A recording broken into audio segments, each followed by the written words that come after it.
Renungan Harian Kristen hari ini diberi judul Umat dan Alam, yang diambil dari Imamat pasal 19 ayat 19 sampai 37.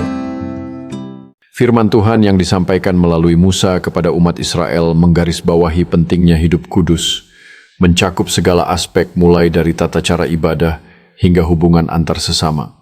Dalam nas bacaan kita hari ini, hidup kudus diuraikan dengan jelas dan menarik, memberikan panduan yang relevan bagi umat. Bukan hanya Tuhan menetapkan hukuman atas pelaku dosa perzinaan, melarang umat untuk mengikuti ritual penyembahan berhala, serta memerintahkan mereka untuk memberikan kasih dan keadilan kepada siapa saja.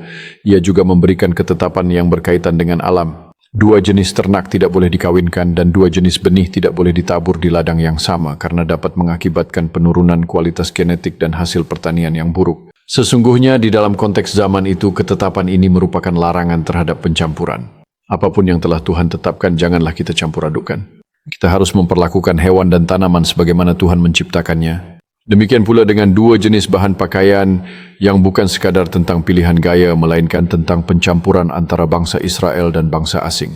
Antara ajaran Taurat dan ajaran lain, kita dituntut untuk memahami makna yang lebih dalam. Buah-buahan dari pohon yang ditanam dan ditumbuhkan selama 3 tahun tidak boleh dimakan karena mereka belum mencapai kualitas dan rasa maksimal yang diperlukan. Pada hakikatnya, buah yang muncul dalam 3 tahun pertama adalah buah muda yang muncul sebelum waktunya. Haruslah buah itu dipetik dan tidak dimakan. Pada tahun keempat, barulah buah yang dihasilkan adalah buah yang matang dan baik. Tetapi itu pun harus dikhususkan bagi Tuhan terlebih dahulu. Buah yang muncul pada tahun berikutnya dan seterusnya baru boleh mereka makan. Ketetapan di atas mungkin sering disalahartikan oleh kita pembaca masa kini yang terjebak dalam gejolak keinginan dan kesibukan zaman. Tidak ada yang salah dengan menanam tanaman berbeda di ladang kita atau memakan buah tanpa menunggu 3 tahun asalkan kita melakukannya dengan bijaksana. Yang patut kita hindari adalah terburu-buru mengikuti dan menikmati apa yang kelihatannya baik, karena tidak semua yang indah itu menguntungkan. Sebab sebagai orang percaya, yang terbaik bagi kita tetaplah kemurnian dan kesetiaan di dalam Tuhan yang memberi arah dan tujuan hidup kita. Dengan mengikuti prinsip ini, kita dapat menemukan ketenangan dalam semua yang kita lakukan, terlepas dari godaan untuk mengejar kebahagiaan instan. Kita diajak untuk berakar dalam iman, tumbuh dengan sabar dan mempercayakan setiap hasil kepada Tuhan.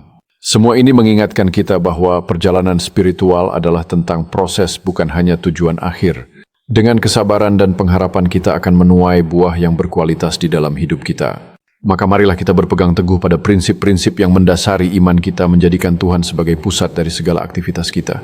Dengan demikian, setiap langkah yang kita ambil akan dipandu oleh hikmat-Nya, membawa kita lebih dekat kepada. Amin.